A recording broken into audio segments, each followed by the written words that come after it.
ایک گیسٹ لے کے ہم کر لیتے ہیں. عادل حنفی بھائی آپ کا استقبال ہے. جی عادل حنفی آپ اپنا سوال پوچھ سکتے ہیں. اچھا یہ بتاؤ آپ یہ وہی ہو جو تھوڑی دیر پہلے عادل نام سے تھے, ابھی عادل حنفی تو وہی سیم ہو کہ الگ ہو؟ السلام علیکم ٹو آل پینلسٹ. جی السلام علیکم ٹو آل پینلسٹ. وعلیکم السلام. عادل بھائی میرا سوال یہ تھا کہ تھوڑی دیر پہلے ایک عادل تھے جو ابھی دکھ نہیں رہے ہیں اور ابھی آپ دکھ رہے ہو, تو آپ وہی ہو کہ الگ ہو؟ وہی آپ. اچھا وہی ہو, آپ نے حنفی لگایا تو آپ کو ڈائریکٹ ایکسس مل گیا یہاں پہ ڈائریکٹ. دیکھو سب لوگ یہ سیکھو, مطلب ہم لوگ اتنا اکرام کرتے ہیں کہ ہم چاہتے ہیں کہ ہمارے کوئی موقف کے مخالف ہونا تو ہم اس کو ڈائریکٹ لے لیتے ہیں. یعنی سوچو عادل نام سے تھے تو تب تک چانس نہیں مل رہا تھا, جیسے عادل حنفی لکھے ویسے سیدھا یہاں اوپر آ گئے. لیکن عادل بھائی اب ریئل حنفی ہو کہ کیا ہے؟ ہاں میں ریئل یہ حنفی ہوں. اوکے اوکے چلیے ٹھیک ہے. تو آپ کا سوال؟ میرا وہی سوال ہے کہ یہ مطلب کہ یہ اسٹریم میں کچھ دن پہلے جو یہ سوال یہ ارے ہوا تھا افتراس و التورک سے جو ریلیٹڈ پوزیشن والے, جی تو میں وہی بولنا چاہتا ہوں جیسے کہ کفایت اللہ صاحب نے جو بولا تھا کہ اس میں نشر شرعی ہے, تو اس میں نشر شرعی مطلب کیسے ہے؟ کیونکہ جامع ترمذی میں وائل ابن حجر, پھر اما عائشہ, پھر عبداللہ بن عمر رضی اللہ تعالی عنہما کی جو حدیث ہے کہ آپ علیہ وسلم صرف افتراس میں ہی بیٹھے ہوئے تھے, مطلب ان کا سٹنگ پوزیشن وہی تھا. اور صرف ایک جو حدیث ہے صحیح بخاری کی 8 بس اس میں ہی ذکر ہے کہ وہ التورک کیے تھے, مطلب کہ آخری تشہد میں. تو وہ کیسے ہے؟ وہ ایسے ہے کہ آپ جس روایت کی طرف اشارہ کر رہے ہیں اس روایت میں صراحت نہیں ہے کہ یہ 4 رکعت کی نماز تھی, چاروں میں آپ نے افتراش کیا تھا دونوں تشہد میں.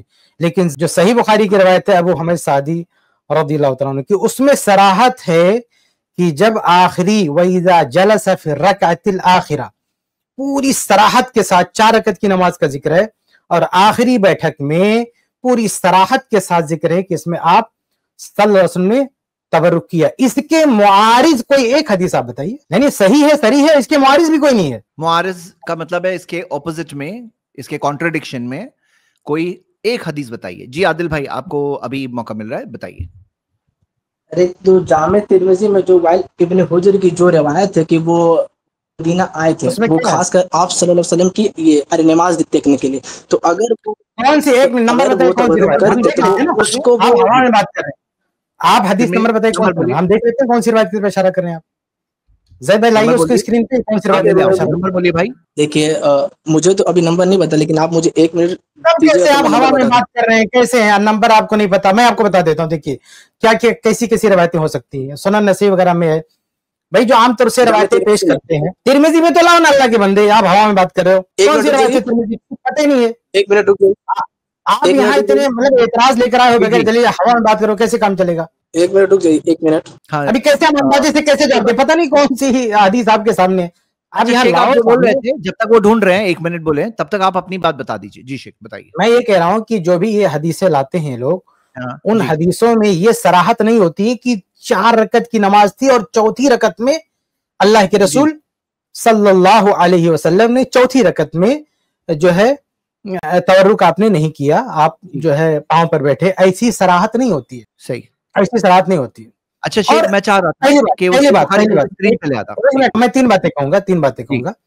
پہلی بات یہ کہ صراحت نہیں ہوتی. دوسری بات یہ ہے کہ ایک تو سلام کی صراحت نہیں, چوتھی رکعت کی صراحت نہیں. دوسری بات جو الفاظ بھی ہوتے ہیں وہ یہ کہ دائیں کو کھڑا کیا, بائیں کو بچھایا. تو بھائی یہ تورک میں بھی ہم ایسا کرتے ہیں, یعنی دائیں کو کھڑے کرتے ہیں, بائیں کو بچھاتے ہیں. یہ چیزیں تورک کے منافی بھی نہیں ہیں. اور تیسری بات, اگر ثابت بھی ہو جائے کسی صحیح اور صریح روایت میں کہ آپ صلی اللہ علیہ وسلم نے چوتھی رکعت میں آخری رکعت میں پاؤں پر آپ بیٹھے, تو یہ ٹکراؤ نہیں ہوگا. ایک جگہ پہ عمل کا 2 طریقہ ثابت ہوگا, 2 طریقہ ثابت ہوگا. یعنی یہ ثابت ہوگا کہ یہاں تورک بھی کر سکتے ہیں, اور یہ ثابت ہوگا کہ پاؤں پر بھی بیٹھ سکتے ہیں. دونوں طریقہ ثابت ہوگا. صحیح بخاری کی جو صحیح اور صریح حدیث ہے اس سے فرار کا کوئی راستہ موجود نہیں ہے, کوئی عذر نہیں ہے. آپ کو صرف ماننا ہی ماننا ہے.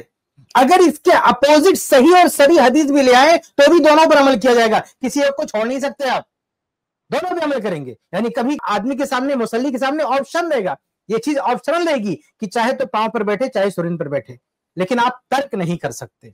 اب لائیے کون سی روایت آپ پیش کرتے ہیں, دیکھتے ہیں کیا اس میں. جامع ترمذی جو نمبر ہے وہ یہ 292. اوکے 292 میں لا رہا ہوں اسکرین پہ.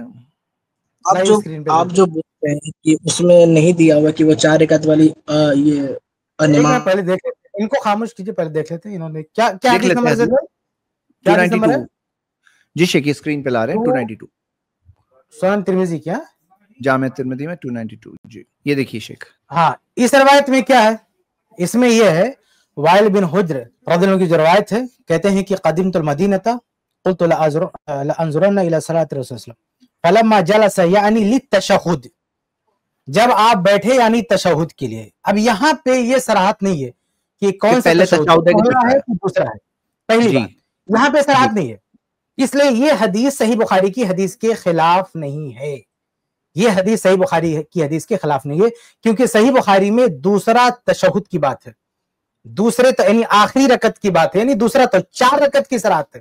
یہاں پہ یہ صراحت نہیں ہے کہ کتنی رکعت والی نماز تھی، کون سا تشہد تھا، اس میں صراحت نہیں ہے. تو بھائی جو پہلا تشہد ہے اس میں تو ہم اس پہ عمل کر ہی رہے ہیں، یعنی دوسری حدیث میں وضاحت آ جاتی ہے کہ پہلے تشہد میں اللہ کے نبی صلی اللہ علیہ وسلم نے افتراش کیا، تو اس حدیث پہ تو ہم عمل کر رہے ہیں.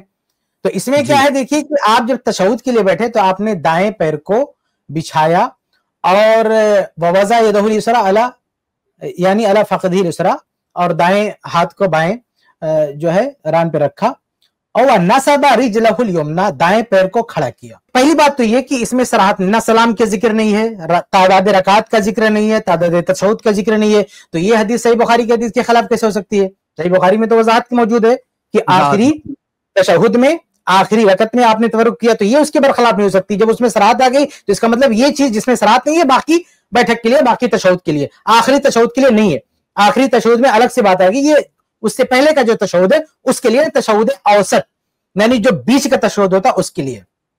پہلی بات. دوسری بات ہے کہ اس میں جو الفاظ ہیں افترش رجلہ الیسری، یعنی جو بایاں جو پیر تھا اس کو بچھایا، ونصب رجلہ الیمنی، اور جو دایاں پیر تھا اس کو کھڑا کیا.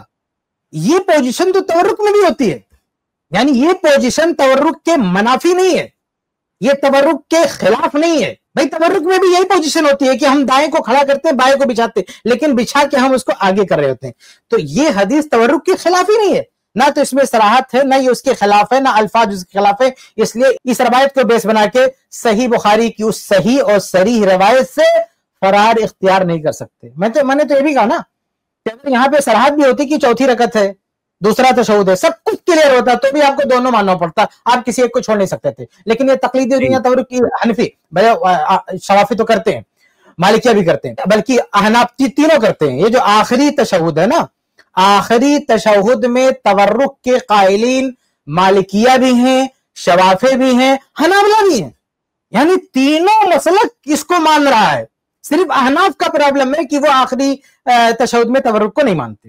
بھائی عادل بھائی، آپ کا کیا کہنا ہے اس بارے میں جو شیخ نے ایکسپلین کیا؟ کہ آپ کو وہ بات سمجھ میں آ رہی ہے یا آپ کوئی کاؤنٹر کہنا چاہ رہے ہیں؟ کاؤنٹر تو ہے اس کا، جیسے کہ جی عادل بھائی آپ کی آواز ہم تک نہیں پہنچ رہی ہے. جی عادل بھائی آپ کی آواز نہیں آ رہی ہم لوگوں تک. میں آپ کو ہولڈ پہ رکھوں، بیک سٹیج رکھوں؟ آپ کی آواز آ جائے تو بتائیے. ٹھیک ہے، تھوڑی دیر بیک سٹیج رکھتے ہیں آپ کو. بہرحال یہ زید بھائی یہ بہت اہم بات ہے کہ یہ جو لانے کی کوشش کر رہے ہیں، اس کو ذرا دھیان سے یہ سوال سنیں. اگر یہ ابو حمید الساعدی رضی اللہ عنہ کی حدیث کے اپوزٹ میں کوئی بات لے بھی آئے نا تو بھی آپ اس کو چھوڑ نہیں سکتے. بندہ کو یہ کہہ سکتا ہے کہ آپ اس کو چھوڑو، یعنی جو افطرا سے کوئی یہ ضد کر لے کہ اس حدیث کی وجہ سے اس کو چھوڑو، کیونکہ ظاہر سی بات ہے وہ بخاری چلا بھی نہیں رہے. آپ صحیح بخاری کی روایت ہے، اعلیٰ درجے کی روایت ہے، اگر آپ کو ترجیح بھی دینا تو صحیح بخاری کی روایت کو مقدم کرنا پڑے گا، وہ افتراش چھوڑنا پڑے گا آپ کو. جس کا آپ افتراش کہتے ہیں وہ بھی فقہاء کی اصطلاح ہے، وہ حدیث کی اصطلاح نہیں افتراش. جی ٹھیک ہے. شیخ عام عوام کے لیے آپ ایک بار ذرا یہ حدیث میں اسکرین پہ لاتا ہوں، آپ ایک بار اس عوام کو بتا دیں تو یہ کیا بتا رہے تھے پوائنٹ نا، لوگوں کو پوری بات اور اچھے سے سمجھ میں آ جائے گی. ایک منٹ. ہاں نہیں وہ تو یہ بات تو واضح آپ نے بتائی، بالکل آپ نے ہر طرح سے جواب دے دیا. ہاں جی ابو حمید الساعدی ٹھیک ہے. تو اس میں کیا وضاحت کرنا؟ نہیں میں چاہ رہا تھا بخاری والی حدیث بھی بتا دیتے، آپ سمجھا دیتے، یہ ویڈیو کمپلیٹ ہو جائے اس بارے میں. اس کا کیا نمبر ہے میں بھول گیا، یہ میں لے لائیں تو ہاں ایک منٹ. اس کا آخری حصہ لاسٹ کا دکھائیں آپ.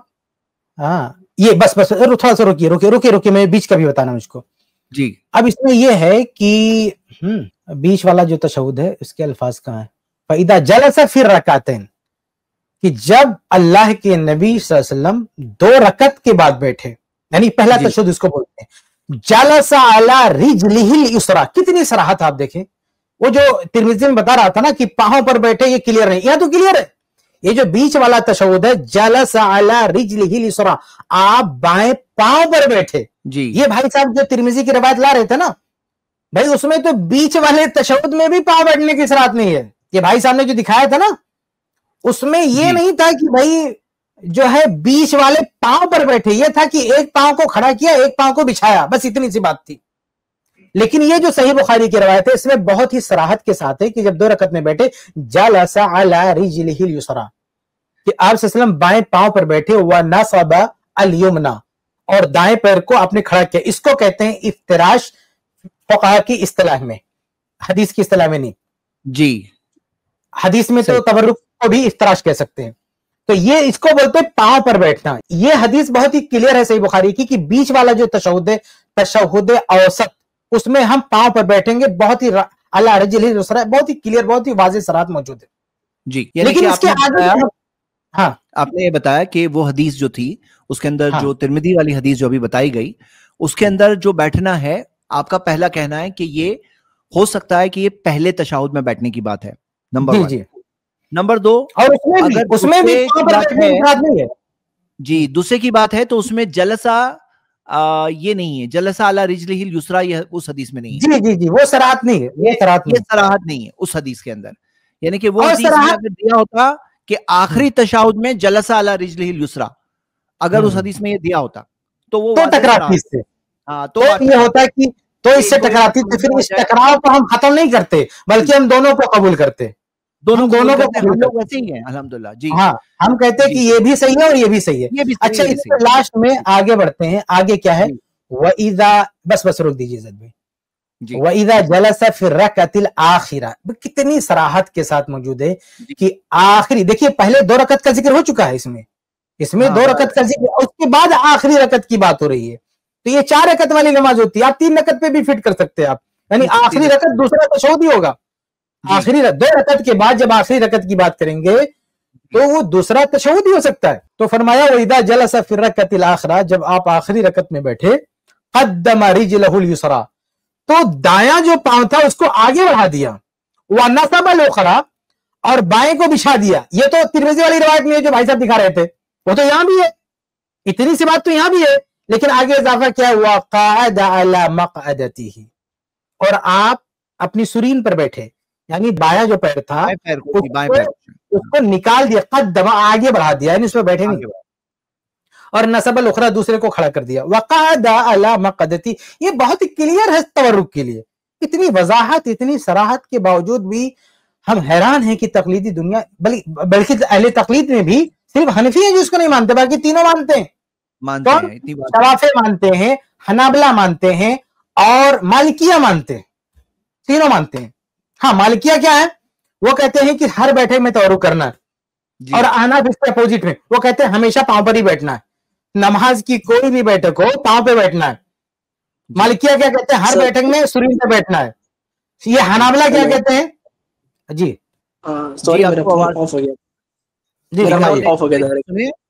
آپ نے بات سنے کہ نہیں سنے؟ اتنی دیر سے ہم لوگ جو بات کر رہے تھے میں نے سنی، میرا فون آف ارے ہو گیا تھا، تو آواز آ رہی تھی، فون آف ہو گیا تھا. جی اب بتائیں آگے. میں نے جامع ترمذی کی جو میں نے روایت جو میں نے بتائی، اس میں تو وہ کہیں نہیں لکھا ہو کہ وہ پہلے تشہد کی بات ہو رہی ہے، نہ ہی اس میں یہ لکھا ہو کہ یہ آخری تشہد کی بات ہو رہی ہے. یہ حدیث عام ہے. اور اوپر سے جو وائل ابن حجر رضی اللہ تعالیٰ عنہ، وہ کہیں دور دراز سے مدینہ آئے تھے، تو وہ خاص کر آپ صلی اللہ علیہ وسلم کے بیٹھنے کے جو طریقے جب انہوں نے بتایا تو انہوں نے التورک کا ذکر ہی نہیں کیا. اس سے ثابت ہوتا ہے کہ افضل ہے کہ دونوں، مطلب کہ اگر 4 رکعت ہے تو دونوں میں ہی افتراش کر کے بیٹھا جائے. اور جو کفایت اللہ صاحب جو بول رہے ہیں کہ وہ جو جامع ترمذی کی جو روایت ہے اس میں جو ورڈنگ ہے وہ تورک سے ہی کچھ ہے، لیکن ایسا کچھ اس میں یہ الفاظ ہے ہی نہیں. صحیح بخاری میں جو تورک کی جو الفاظ ہے وہ جامع ترمذی میں وہ الفاظ نہیں ہے. تو آپ دونوں کو کیسے ملا رہے ہیں؟ مجھے تو سمجھ میں نہیں آ رہا.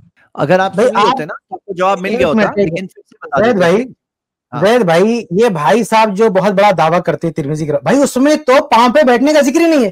آپ ترمذی کی کہہ رہے عام ہے. ارے عام بھی مان لو, پہلی بات عام بھی مان لو, تو اس میں کہاں ذکر ہے کہ پاؤں پر بیٹھا؟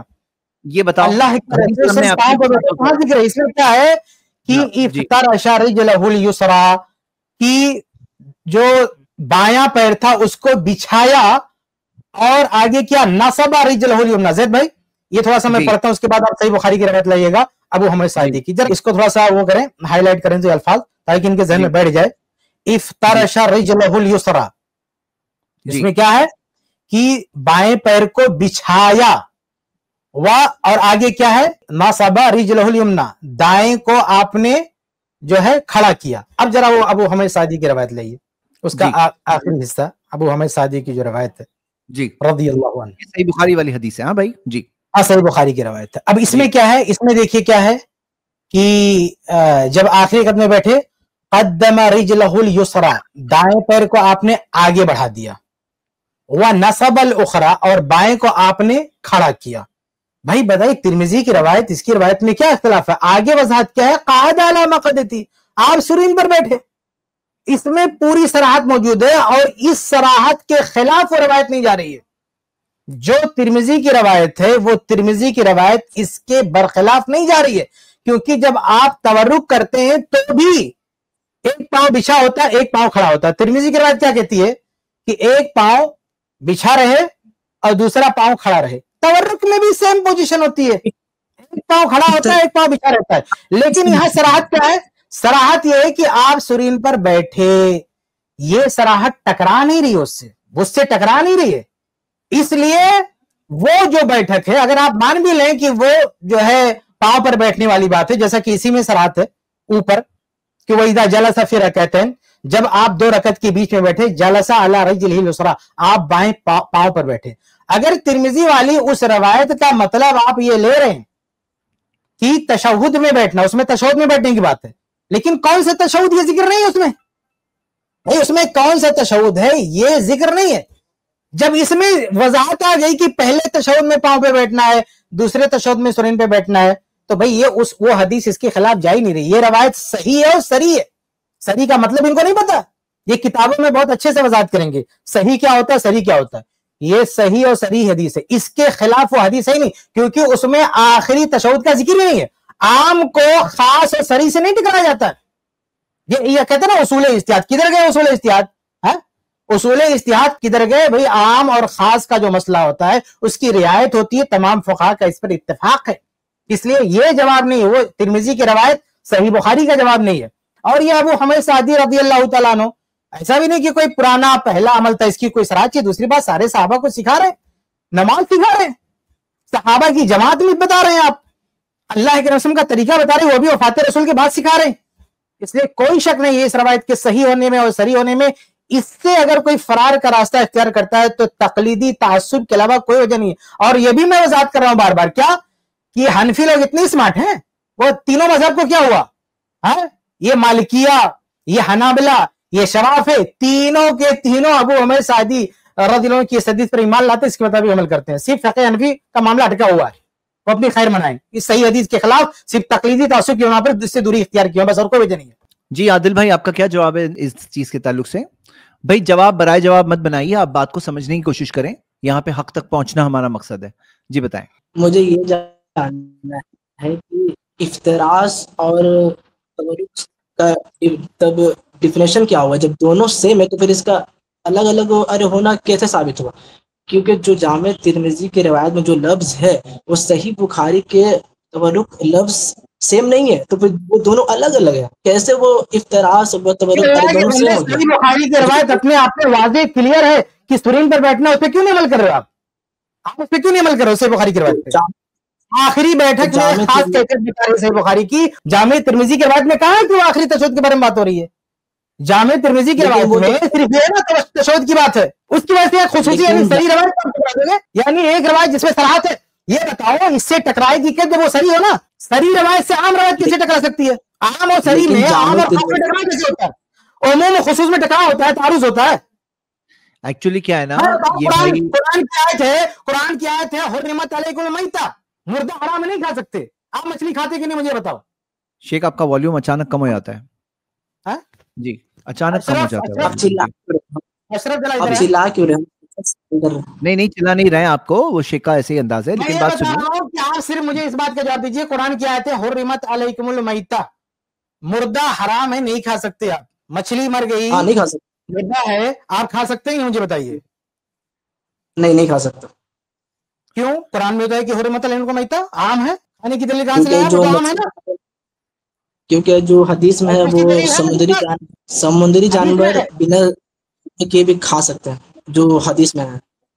حدیث ہاں ٹھیک ہے، اچھی بات ہے، ہم بھی مانتے اس حدیث کو. لیکن ہم کہتے ہیں کہ دیکھو اس حدیث میں خاص بات آ گئی ہے، تو قرآن کا جو عموم ہے اس عموم سے ہم اس کو نکال دیں گے. تو ایسے صحیح لیکن بخاری میں خاص چیز آ گئی. ایک منٹ، صحیح بخاری میں خاص بات آ گئی ہے کہ ہم آخری تشہد میں سرن پہ بیٹھیں گے، تورک کریں گے. اس لیے جو وہ عام ہے اس سے ہم اس کو نکال دیں گے. وہ جو ترمذی کی روایت ہے وہ تشہد، پہلا جو تشہد ہے اس کے لیے پہلا تشہد کسی بھی نماز کا ہو، مغرب کی نماز کا ہو، ظہر کی نماز کا ہو، عصر کی نماز کا ہو، عشاء کی نماز کا ہو، عام سارے تشہد اوسط کے لیے وہ.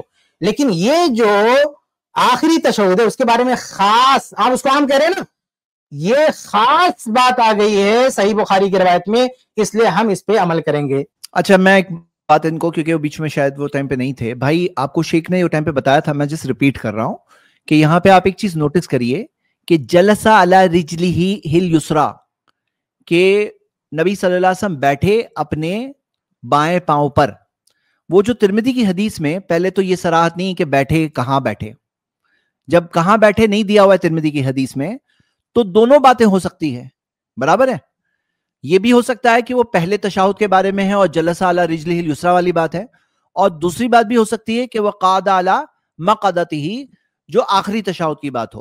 یہ ایک چیز ہے جو جامع ترمذی کی حدیث میں اگر یہ دیا ہوتا کہ آخری رکعت میں نبی صلی اللہ علیہ وسلم جلسہ علی رجلہ الیسریٰ، اگر ایسا دیا ہوا ہوتا تو تب ہم کہتے یہ بھی ثابت ہے وہ بھی ثابت ہے. پھر تب بھی یعنی یہ بات نہیں ہوتی اگر ایسا دیا ہوتا جو نہیں دیا ہے. اگر ایسا دیا ہوتا جو نہیں دیا ہے تو ہم کہتے ہیں یہ بھی ثابت ہے وہ بھی ثابت ہے. کیوں؟ وہ صحیح بخاری کی حدیث سے جو بات ثابت ہے، یہاں پر آپ کے سامنے جو حدیث ہے اس سے جو بات ثابت ہے وہ کینسل نہیں ہو جاتی ہے. کینسل ہونے کے لیے آپ کو کیا بتانا پڑتا کہ وہ پچھلا تھا، پہلے تھا، ابھی نہیں تھا، آخری بات یہ ہے، ایسا کچھ لاتے تو جا کے کینسل کی بات ہوتی. اگر جامعہ ترمذی میں یہ الفاظ ہوتے جلسہ علی رجلہ الیسریٰ اور یہ دیا ہوتا کہ آخری تشہد میں ہوتے، جیسے یہاں پہ دیا ہے کہ وَإِذَا جَلَسَ فِي الرَّكْعَةِ الْآخِرَةِ، کہ جب آخری رکعت میں بیٹھے، تب اگر ایسا دیا ہوا ہوتا آخری رکعت کی بات اگر وضاحت ہوتی تو پھر ہم کہتے وہ بھی ثابت ہے یہ کہتے. آپ اس بات کو سمجھ رہے ہیں یا آپ کو بات نہیں سمجھ میں آ رہی ہے؟ ذرا اوپن مائنڈ کر کے سوچو بھائی. عادل بھائی میں سمجھ رہا ہوں، لیکن جو تورک کی جو ڈیفینیشن ہے عربی میں اور جو افتراس کی جو ڈیفینیشن ہے عربک میں، وہ دونوں الگ الگ ہے نا. اور جامع ترمذی کی جو روایت ہے وائل ابن حجر کی، وہ افتراس کی پوری ڈیفینیشن ہے کہ دایاں پاؤں. ایک منٹ زید بھائی ان کے دماغ میں وہ فطور ہے. ارے بھائی فقہا کے یہاں جو کہتے ہیں نا افتراش، یہ فقہا کی اپنی اصطلاح ہے. حدیث میں جو افتراشا آیا ہے اس کا مطلب وہ افتراش نہیں جو فقہا کا ہے. یہ فقہا کی جو اصطلاح ہوتی ہیں وہ حدیث میں جو الفاظ استعمال ہیں فقہا کے اصطلاحی معنی میں اس کو نہیں لے سکتے، وہ لغوی معنی میں ہوتا ہے. جیسے میں آپ کو مثال دوں، سنت، فقہا کی اصطلاح میں سنت کا مطلب کیا ہوتا ہے؟ فقہا کی اصطلاح میں سنت کا مطلب ہوتا ہے کہ جس پر عمل واجب نہیں ہے. اور حدیث میں سنت کبھی واجب کے لیے بھی آتا ہے. اللہ کے نبی کی جو حدیث ہے کہ من رغب عن سنتی فلیس منی، یہ واجب کے معنی میں ہے. تو حدیث میں اگر سنت آ جائے تو اس کا یہ مطلب نہیں ہے کہ وہ سنت جو فقہا کے معنی میں، فقہا کے یہاں سنت ہے وہ ہے. تو یہاں جو افتراشا آپ دیکھ رہے ہیں یہ افتراشا فقہا کی زبان میں، یعنی فقہا کے الفاظ نہیں ہے، یہ کلام اللہ کے رسول کا ہے. تو اللہ کے رسول کے کلام میں جو لغوی معنی میں ہے اس کو آپ فقہا کی اصطلاحی معنی نہیں بنا سکتے.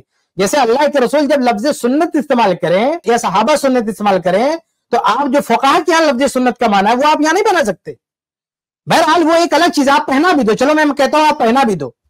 میں تو یہ بھی کہتا ہوں کہ چلو آپ حدیث میں جو افتراشا ہے وہ آپ فقہا کی اصطلاحی معنی میں لے لو تو ابھی پرابلم سالو نہیں ہے.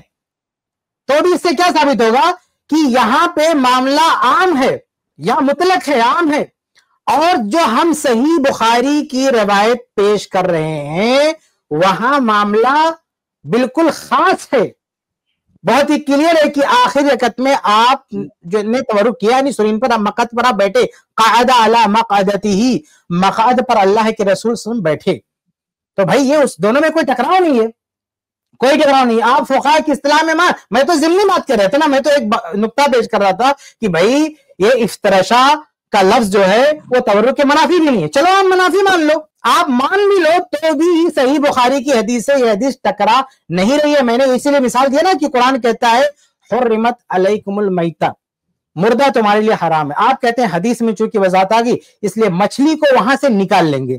تو اگر یہ حدیث آپ کے بقول مان بھی لیں کہ یہ کہتے ہیں کہ نماز میں افتراش ہے، یعنی پاؤں پہ بیٹھنا ہے، تو پاؤں پہ بیٹھنا ہے تو ٹھیک ہے، یہ ایک عام چیز ہے، لیکن جو آخری تشہد ہے، آخری تشہد کو ہم اس سے نکال لیں گے کیونکہ اس کے بارے میں الگ سے حدیث موجود ہے۔ جب آپ قرآن کے حکم سے مچھلی کو نکال لو حدیث کی بنیاد پر، تو بھائی ترمذی کی روایت میں اس سے اعلیٰ صحیح بخاری کی روایت میں ایک خاص بات مل رہی ہے، اس کو اس سے کیوں نہیں نکالیں گے؟ جی آپ کو یہ بات سمجھ میں آئی بھائی؟ جو افتراشا والی بات جو تھی افتراش کے تعلق سے، وہ بات سمجھ میں آئی جو شیخ بتائے سننا والی مثال دے کر کے؟ مجھے سمجھ میں تو آئی، لیکن افتراش والی جو حدیث ہے وہ زیادہ ہے، اور تورک والی جو حدیث ہے وہ صرف ایک ہے، وہ ابو حمید الساعدی کی ہے، اور اس کو روایت کرنے میں عبد الحمید بن جعفر ہے، جس پر محدثین کا کلام۔ ایک منٹ بس آپ رک جائیے زید بھائی، تورک ایک اور حدیث لاتا ہوں جو ابو حمید سعدی کی نہیں ہے، ذرا یہ روایت لائیں، صحیح مسلم کی حدیث نمبر 579 صحیح مسلم کی حدیث لائیں۔ ٹھیک ہے جی، یہ شیخ یہ لیجئے ایک منٹ، اس کو ایک منٹ ہے۔ کان رسول اللہ صلی اللہ علیہ وسلم اذا قعد فی الصلاۃ، تھوڑا بڑا کریں گے، مجھ کو دیکھیں چشمہ لگا لیتا ہے ایک منٹ۔ جی شیخ، کان رسول اللہ صلی اللہ علیہ وسلم اذا قعد فی الصلاۃ، تھوڑا سا ہاں، جعل قدمہ الیسری بین فخذہ وساقہ، کہ اللہ کے نبی صلی اللہ علیہ وسلم جب نماز میں بیٹھتے تھے تو جو دایاں پیر تھا اسے اپنی جو ہے سرین اور ساق پڈلی کے بیچ میں کر لیتے تھے، اس کو تورک کہتے ہیں، یہ تورک کی کیفیت ہے۔ وفرش قدمہ الیمنی، اور دائیں کو آپ کھڑا کرتے تھے۔ تو یہ جو حدیث ہے جو ایسے آپ ترمذی کے لا رہے ہیں نا کہ ایک عام سی بات ہے افتراش، یہ تو تورک کے بارے میں عام ہے، صحیح مسلم کی حدیث، یعنی اس طرح سے کوئی مالکیہ اسی حدیث کی بنا پہ تو کہتے ہیں نا سب میں تورک کریں گے، جیسے حنفی کہتے ہیں نا ترمذی کی روایت لے کے حنفی کیا بولتے ہیں کہ بھئی اس میں افتراشا کی بات ہے، سب میں ہر بیٹھک میں پاؤں پہ بیٹھیں گے، تو ایسے ہی اس روایت کو لے کے مالکیہ کیا بولتے ہیں، مالکیہ بولتے ہیں سب میں ہم تورک کریں گے، یہ تو عام ہے۔ تو آپ نے یہ کیسے کہہ دیا کہ صحیح بخاری کی ایک ہی روایت ہے؟ دو روایت ہے، یہ تو بخاری میں مسلم میں بھی ایک اور بھی ہے، تو دکھاؤ میں آپ کو، ایک اور بھی ہے، یعنی کئی صحابہ سے یہ روایت مروی ہے۔ یہ کہنا کہ صرف ابو حمید سعدی نے تورک کو ذکر کیا، یہ بہت بڑا فراڈ ہے، بہت بڑا دھوکہ ہے۔ اسی لیے میں نے کہا تھا نا کل، یہ جو تقلیدی دنیا ہے یہ مخالفین کے دلائل کو چھپاتی ہے، بتاتی نہیں ہے۔ بھائی پورا مالکی مذہب اس روایت کو بنیاد بنائے ہوئی ہے، اور اس روایت کی بنیاد پہ کہتا ہے کہ سارے بیٹھک میں ہم تورک کریں گے۔ ارے تشہد تو جانے دیے بھائی، وہ ہر بیٹھک کی نماز میں صرف تورک کی تورک، باقی کچھ ہے ہی نہیں ان کے یہاں۔ زید بھائی جی، اور یہ آپ کہتے ہیں ایک ہی روایت ہے۔ زید بھائی ہلو، جی بھائی بتائیے۔ تو آپ نے ایک اعتراض اٹھایا نا کہ ایک ہی صحابی، پہلے تو ایک صحابی کی بات بھی دلیل ہے، آپ رد نہیں کر سکتے۔ دوسری بات کہ ایک ہی نہیں ہے، شیخ نے بتا دیا، ایک دوسری حدیث آپ کے پاس عبداللہ بن زبیر کے آگے۔ ایک منٹ اب بولنے نہیں دے رہے، اس سے پہلے کہ میں وہ نقطہ بھول جاؤں میں کہہ دوں، یہ لوگ دیکھیے ابھی کیا اصول پیش کیا انہوں نے، خود ساختہ اصول، یعنی ان کے اصول اجتہاد میں بھی نہیں ہے، یعنی فقہ حنفی میں وہ چیز مینشن بھی نہیں ہے جو یہاں اسٹیم میں فرار کے لیے، یعنی جواب نہیں ہے نا تو بچنے کے لیے بولتی ہے۔ زیادہ تر حدیثوں میں وہ ذکر ہے، یہ صرف، حالانکہ ہم ایک حدیث اور لے آئے، اب اس کے علاوہ اور بھی حدیثیں ہیں، صرف یہ نہیں ہے، بخاری سے بھی لائے، مسلم سے بھی لائے، ابھی اور بھی لا سکتے ہیں ہم جی۔ لیکن ایک نقطہ یہ ہے کہ اگر اصول یہی ہے، اگر حنفیوں کا اصول یہی ہے کہ چونکہ تورک ایک ہی حدیث میں آیا ہے اس لیے اکثر حدیثوں پر عمل کریں گے، تو رفع الیدین کی جو بات ہے، ترک رفع الیدین کی، عبداللہ ابن مسعود رضی اللہ عنہ کی جو روایت پیش کرتے ہیں، ہماری نظر میں تو ضعیف ہے لیکن چلو تھوڑے کے لیے صحیح مان لیتے ہیں، تو صرف ایک حدیث ہے اور کتب حدیث میں رفع الیدین کی حدیثوں کی بھرمار ہے۔ بھیا یہاں کیوں نہیں اصول اپلائی کرتے؟ جی تو اس قاعدے سے بالکل ہاں تو وہاں پہ رفع الیدین میں اصول کیوں نہیں اپلائی کرتے؟ یہ مسئلہ ہے. تو یہ تو بہانے بازی ہے نا. یہ صحیح اور صریح روایت پر عمل کرنے کے بہانے ہیں. جو ترمذی کی روایت انہوں نے پیش کیا وہ صحیح بخاری کی روایت سے بالکل نہیں ٹکرا رہی, اس میں ذکر ہی نہیں ہے. اور اس طرح کی بات کریں تو صحیح مسلم کی روایت میں پیش کر چکا ہوں, صحیح مسلم کی روایت میں تو صرف تورک کا ذکر ہے, باقی ذکر ہی نہیں ہے. اس کا کیا جواب دیں گے؟ جی ان کو بولنے دیجیے. یہ قاعدہ آپ نے خود بنایا یا کہیں سے آپ نے کوئی اسکالر سے سنا؟ حنفی اور صحیح مسلم کی روایت سے جاتے ہیں, صحیح مسلم کی روایت سے جو پیش کیا نا تورک کی دوسری صحابی سے, اس کا بھی جواب دیں گے. اور ہم جو بتا رہے ہیں اس کے اندر ساری حدیثوں پہ عمل کر رہے ہیں. آپ جو کر رہے ہیں اس کے اندر آپ صحیح بخاری کی واضح حدیث کو چھوڑ رہے ہیں. تو یہ قاعدہ آپ نے خود انوینٹ کیا جو آپ نے ابھی بتایا تھوڑی دیر پہلے, یا آپ نے حنفی فقہ کے علماء سے وہ بات آفیشیلی سنی ہے؟ جی میں یہ بتا رہا ہوں کہ آپ نے جو ڈرنا چاہیے, یعنی عادل بھائی کی جو روایت پیش کی ہے اصول بنا لیں اور اس اصول کو بنا کر کے اس اصول کی بنیاد پہ ریجیکٹ کر دے صحیح حدیث کو. تو آپ نے دو گڑبڑ کر دی. ایک تو آپ صحیح حدیث کو چھوڑ رہے ہیں, دوسرا آپ خود ایک اصول کو بنا رہے ہیں ایک حدیث کو چھوڑنے کے لیے. تو یہ دو بڑے پرابلم ہیں, اس لیے آپ اپنی بات واضح کریں. صحیح حدیث کو میں نے نہیں چھوڑا, میرا عمل وائل ابن حجر والی اس چیز پہ آتے ہیں ہم لوگ. آپ نے جو ثابت شدہ تورک کی حدیث ہے وہ چھوڑ رہے ہیں آپ, لیکن جو اصول آپ نے بنایا اس کی کیا دلیل ہے آپ کے پاس؟ کیا آپ کا بنایا ہوا اصول ہے یا آپ نے سنا ہے حنفی علماء سے یہ بات؟ میں یہ بولنا چاہ رہا ہوں جیسے کہ جو کہ مسٹیک ہو گئی تو ایکسپٹ کرنے سے آدمی چھوٹا نہیں ہوتا ہے. آپ بول دیجیے ہاں وہ میری غلطی تھی, چھوڑ دیں گے ہم لوگ, بات آگے ڈسکشن آگے بڑھیں گے. جی ارے میں لاسٹ میں سب کچھ کر دوں گا, بس میرا ایک بات ہے کہ جو کفایت اللہ صاحب نے جو حدیث پیش کی, بات کریے, آپ ٹاپک چینج مت کرو. کیا ہو رہا ہے نا, دیکھیے آپ نے جو باتیں کہی, آپ ٹاپک کہیں چینج ہوئے نا, یہ ایک چیز کو کلوز کر کے ہم نیکسٹ بات لیں گے آپ کی اسی ٹاپک پہ. نیکسٹ بات لیں گے. یہ اصول کی دلیل دیجیے آپ, جو اصول آپ نے ابھی بتایا. یا تو آپ یہ کہیں کہ میں اس اصول کو نہیں مانتا, یا اصول کی دلیل دیجیے جو آپ نے اصول بتایا. میں یہ بولنا چاہ رہا ہوں جو ابن زبیر والی جو روایت ہے اس پر تو آپ کا بھی عمل نہیں ہے کہ وہ دونوں تشہد میں تورک ہے, لیکن آپ لوگ پہلے تشہد میں دیا ہوا ہے. پڑھے آپ نے یا آپ خود ریڈ کر رہے ہو جو چیز لے آتے ہیں؟ ایک منٹ اسکرین پہ لے آتے ہیں. اس میں دونوں تشہد دیا ہے کیا؟ پڑھیے, اس میں دونوں تشہد دیا ہے. کس میں؟ جو حدیث عبداللہ بن زبیر رضی اللہ عنہما کی جو بتائی, یہ سب کو بیوقوف سمجھتے ہیں. یہی مسئلہ ہے, سامنے بیٹھ کے بات کرتا پتہ چلتا نا کیسے اپنے پبلک کو بیوقوف بنا دیں گے. اس طرح سے غلط بیان نہیں کریں گے. اس میں کہا یہ دعویٰ کر رہے ہیں کہ اس حدیث میں جو ہے پاؤں پہ بیٹھنے کا ذکر ہے. بالکل نہیں ہے اس حدیث میں. بھائی ابھی ہم نے جو مثال دی قرآن مجید سے, اس کا ان کے پاس کوئی جواب نہیں ہے. بھائی جب قرآن میں حرمت المیتۃ کہا گیا تو حدیث کی بنیاد پر آپ نے مچھلی کو الگ کر لیا. یہاں کیوں نہیں کر رہے ہیں چوتھی یعنی دوسرے تشہد کو الگ کیوں نہیں کر رہے ہیں آپ؟ اگر مان بھی لیں کہ وہ پاؤں پہ بیٹھنے کی بات ہے, دوسرے تشہد کو کیوں نہیں الگ کر رہے ہیں؟ تو کیا جواب دیا انہوں نے؟ کہا کہ وہ اکثر حدیثوں میں کیا ہے, ایک ہی حدیث میں تورک ہے. میں نے دو حدیث پیش کر دیا, صحیح مسلم کی حدیث پیش کر دیا. امام نووی رحمہ اللہ کے الفاظ کیا میں نے بھیجا زید بھائی, آپ چاہے تو اس کو لگا سکتے ہیں. امام نووی فرماتے ہیں ھذا الذی ذکرہ من صفۃ القعود هو التورک. صحیح مسلم کی شرح میں کرتے ہیں کہ یہ جو ذکر ہے نماز میں بیٹھنے کا, یہ تورک کا ذکر ہے. تورک کا دو حدیثیں پیش کر چکا آپ کے سامنے تورک کی, وہ بھی بخاری مسلم. آپ بخاری مسلم کی حدیثیں نہیں چھوڑ, حدیثوں پر عمل نہیں کر رہے ہیں, اور اب جا رہے ترمذی کی روایت پر جو آپ کے دعوے کی دلیل بھی نہیں ہے. یہ ہے نا تقلید. تقلید ایسے ہی لوگوں کو بہکاتی ہے, اسی لیے ہم روکتے ہیں تقلید سے. بالکل یہ مثال ہے ہمارے سامنے. زبیر والی جو روایت ہے, ابن زبیر والی جو روایت ہے, اس میں جو تورک کا جو ذکر ہے وہ آخری تشہد کے لیے کہ پہلی کے لیے؟ اس میں کوئی ذکر ہے؟ کس میں؟ شیخ جو عبداللہ بن زبیر بتائی وہ کہہ رہے ہیں ذکر نہیں. بس سمجھ میں آ گیا. یہ کہہ رہے ہیں کہ اس میں کہاں ذکر ہے؟ اس میں ذکر نہیں ہے کہ کب کا ہے وہ تورک, لیکن صحیح وہ جو ہے مطلق ہے.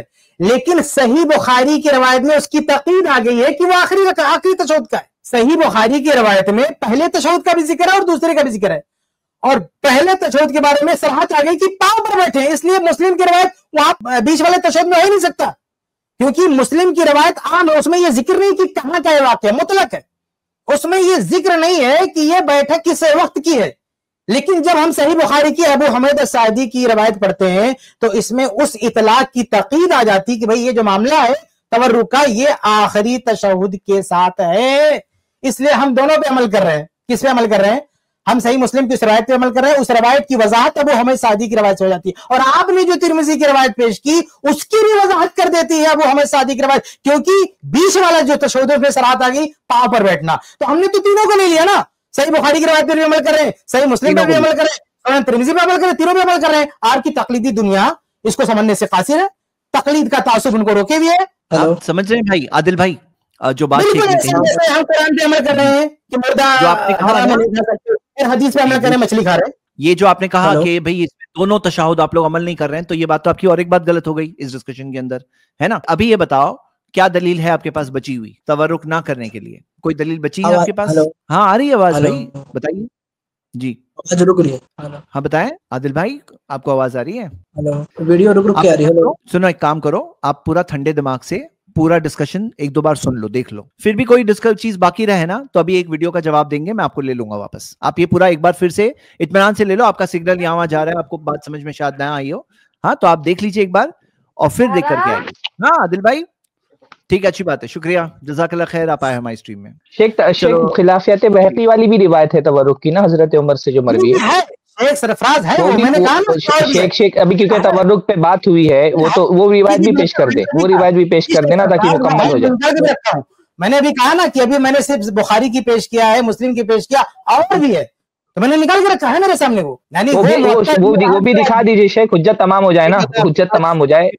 ویڈیو بن رہی ہے، ایک اور روایت دکھا دیجیے، ایک اور روایت دکھا دیجیے. میرے خیال سے بتا ہی دیں ایک بار. ایک منٹ ہے، نیٹ ورک صحیح نہیں آ رہا. کوئی بات نہیں عادل بھائی، آپ ویڈیو جا کے دیکھ لیجیے، بیک اسٹیج جا کر، ہاں دیکھ لیجیے پورا ویڈیو دیکھ لیجیے، ریوائنڈ کر کے اچھے سے دیکھ کے آئیے واپس.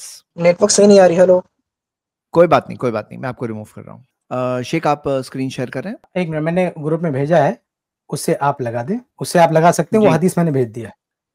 تو پہلے آپ یہاں سے امام نووی کی قول سے ایکسپلین کر دیجیے. یہ مکمل میں نے بھیج دیا ہے. یہ حدیث، یہ قال عبداللہ ابن وہب، یہ موطا ابن وہب ہے، وہاں سے روایت میں نے آپ کو بھیج دیا.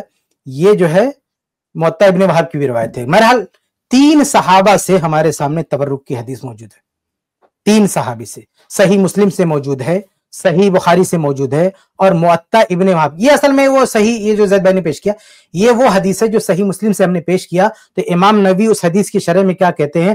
هذا الذي ذكره من صفة القعود هو التورك، کہ یہاں پہ حدیث میں جو بیٹھنے کی کیفیت ذکر ہو رہی ہے یہ تورک ہے. ٹھیک ہے، تو بخاری سے ہم نے پیش کر دیا، مسلم سے پیش کر دیا، اور ایک اور ہم نے پیش کیا تھا، یہ دیکھیے قال عبداللہ بن وہب. یہ موطا ابن وہب کی روایت ہے، یہ موطا ابن وہب کی روایت ہے. ابن کثیر کی کتاب ہے مسند الفاروق، اس میں یہ قال ابن وہب کہتے ہیں، یعنی موطا ابن وہب. اس کی صراحت انہوں نے اپنی ایک دوسری کتاب میں کی ہے، ان کی جو احکام کی کتاب ہے اس میں انہوں نے باقاعدہ صراحت کر دیا کہ اسے ابن وہب نے موطا میں روایت کیا. تو موطا سے پوری سند نقل کرتے ہیں. اور سب سے لاسٹ میں آخری لائن دکھائیے زید بھائی، سب سے آخری لائن، اور یہ ہے ثم استوى جالسا فنحى رجليه عن مقعدته، اور آگے ایک اور لائن ہوگی، اور آگے ہوگی ایک لائن، یہ نہیں اس کے بعد والی جو لائن ہے جی شیخ، یہ نہیں ہے، اس کے بعد ایک لائن ہے، اس میں صراحت ہے کہ سرین پر، زمین پر بیٹھے.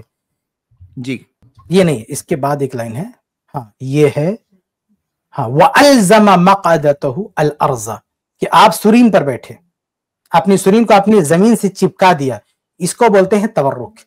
تو بھائی تورک کی 3 حدیثیں ہم نے آپ کے سامنے پیش کر دی، بخاری سے، مسلم سے، اور آخر کے جو الفاظ ہیں، آخر کے الفاظ بھی بتا دیں. ہاں کذا کان رسول صلی اللہ علیہ وسلم یصلی بنا، رسول اللہ یصلی بنا، اللہ کے رسول ایسے ہمیں نماز پڑھاتے تھے. بلکہ اس میں بھی ہے، کیا کہتے ہیں، ابو حمید سعدی کی روایت میں بھی ہے، یہ ابو حمید سعدی رضی اللہ عنہ کی روایت میں، یہ شروع میں، یہ جو آخر میں ہے یہ شروع میں ہے ابو حمید سعدی کی روایت میں، کہ آؤ میں نبی کی نماز پڑھ کے بتاتا ہوں. تو بتائیے یہ 2 صحابہ، پھر وہ تیسری روایت، یعنی 3 حدیثیں ہم نے پیش کر دی ہیں تبرک کی، اور یہ صاحب کہتے ہیں نہیں ایک ہی حدیث ہے. کتنی غلط بات ہے بھائی. اور ایک ہی ہوتی ہے، اگر ایک بھی ہوتی نا، اگر صرف صحیح بخاری کی روایت ہے وہی کافی ہے، صرف صحیح بخاری کی روایت کافی ہے. کیونکہ یہ کوئی اصول نہیں ہے کہ جس طرف کئی تعداد ہوں گی احادیث کے اس کو ہم مانیں گے. یہ حنفیوں کا بھی اصول نہیں ہے. تو اسٹریم میں بھاگنے کے لیے یہ حضرات اس طرح کی باتیں کر دیتے ہیں. ان کی خود حنفی کتابوں میں بھی ایسا کوئی اصول نہیں ہے، ورنہ میں رفع الیدین کی مثال پیش کر چکا ہوں کہ رفع الیدین میں کتنی حدیثیں ہیں، اور یہ ایک حدیث کو لے کے، وہ بھی ضعیف، اس کو لے کے چھوڑ کے بیٹھے ہوئے ہیں. صحیح، ٹھیک ہے، چلے اللہ ہم سب کو صحیح حق بات سمجھنے کی توفیق.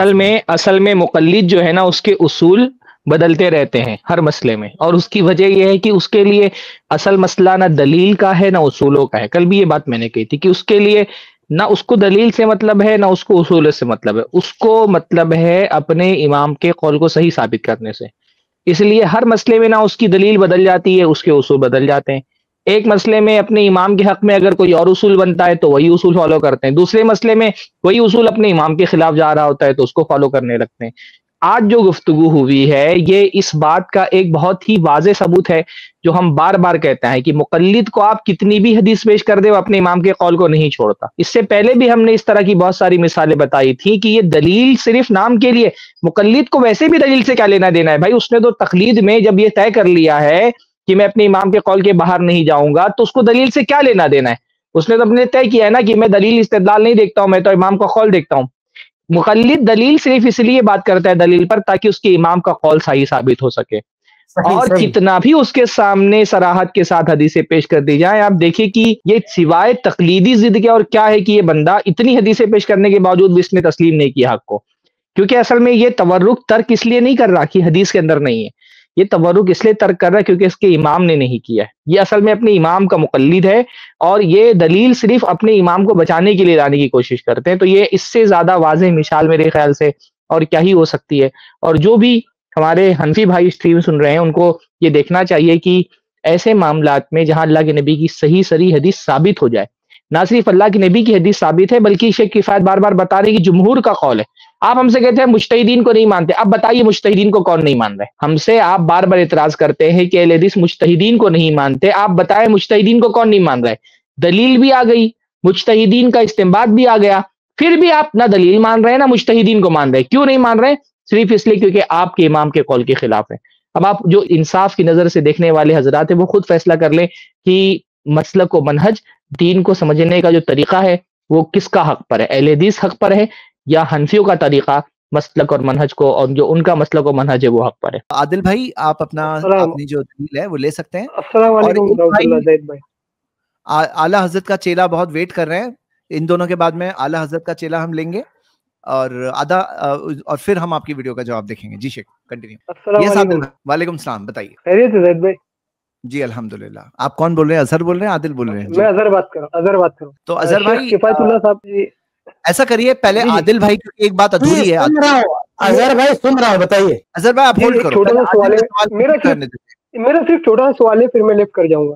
اور رک پہ ہاں بھائی، اور کچھ اور موضوع مت لائیے گا. ہاں سیم ٹاپک پہ بخاری شریف کی حدیث میں شیخ کفایت اللہ صاحب، یہ بخاری شریف کی حدیث میں حضرت ابو حمید الساعدی رضی اللہ تعالیٰ عنہ کی جو حدیث ہے، حضرت صحابی سے جو نقل کر رہے حدیث کو، وہ محمد بن عمرو بن عطا ہے. ان کا سما جو ہے ابو حمید الساعدی رضی اللہ عنہ سے نہیں ہے. بخاری کی یعنی آپ یہ کہنا چاہتے ہیں صحیح بخاری کی حدیث ضعیف ہے، منقطع ہے. یعنی ہاں یہی کلیم ہے میرا کہ منقطع حدیث. یہ دیکھو میں نے کل ہی کہہ دیا تھا، میں نے یہ بات کل ہی کہہ دی تھی کہ یہ لوگ صحیح بخاری کی اس حدیث کو ان کے بڑے بڑے لوگوں نے ضعیف بھی کہہ دیا ہے، اور آج ایک بندہ آ کے بات کہہ بھی رہا. صحیح بخاری کی حدیث اس بات کی محتاج نہیں کہ تمہارے جواب دیا جائے. ترمذی وغیرہ کی روایت صحیح بخاری بالاجماع صحیح ہے.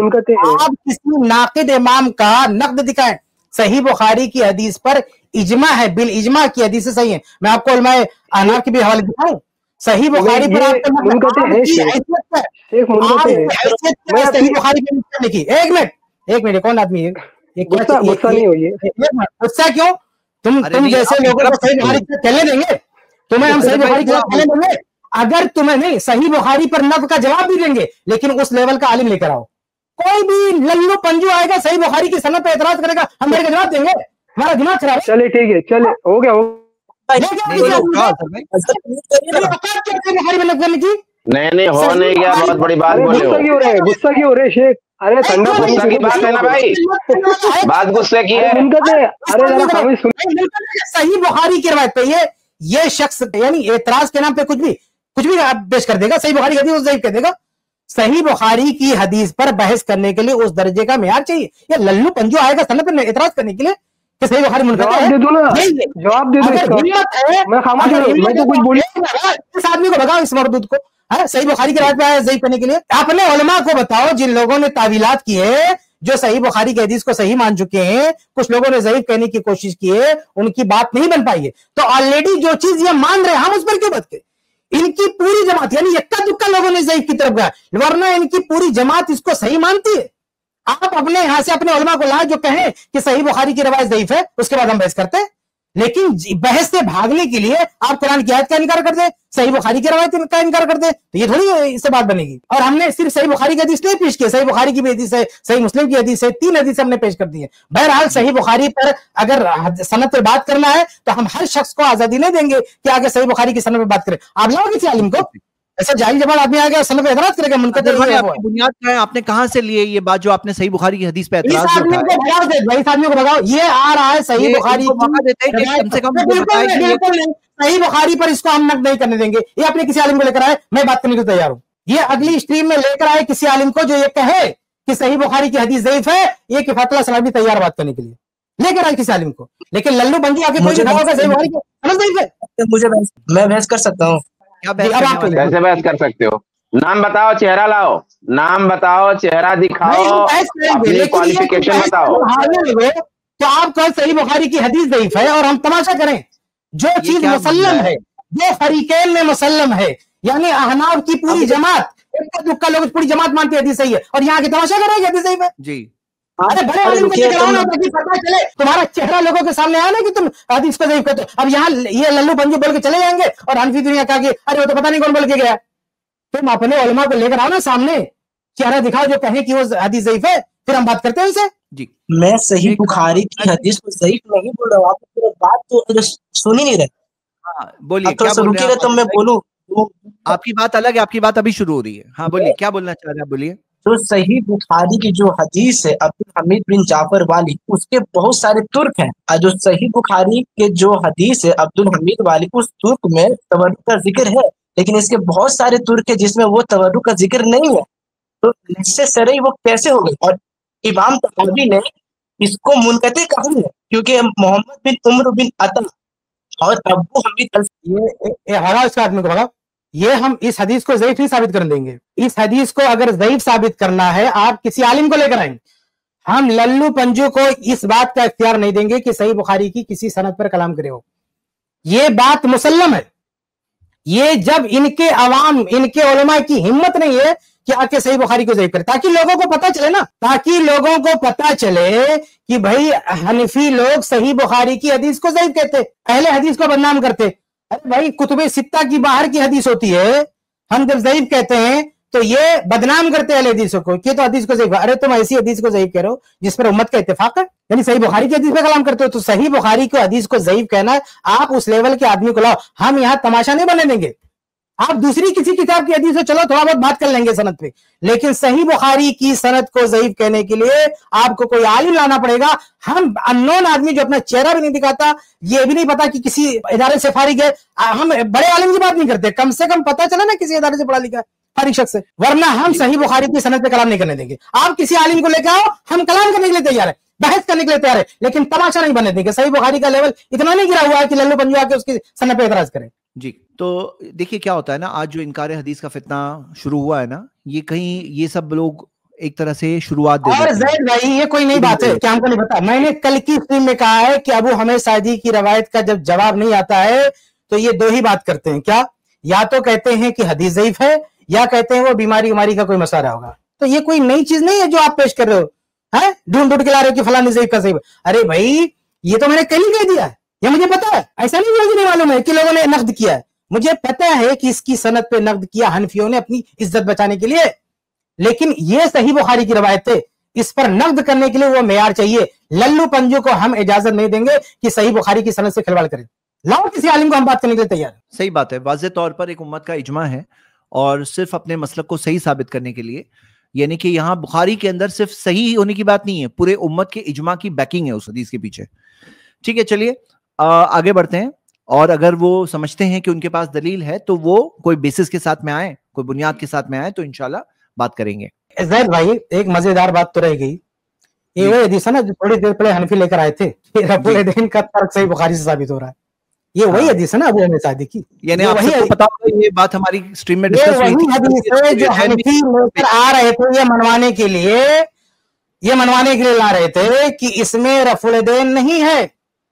اور میں نے اسی ٹائم پہ کہا تھا کہ اس کے لاسٹ میں تورک کا ذکر ہے جو تم نہیں مانتے. زید بھائی اس ویڈیو میں نے اسی وقت کہہ دیا تھا کہ اس کے شروع کا حصہ ذکر کر کے کہتے ہو رفع الیدین نہیں کرنا چاہیے. ابھی میں نیچے اتروں گا تو اس حدیث کو ضعیف کرنا شروع کر دو گے.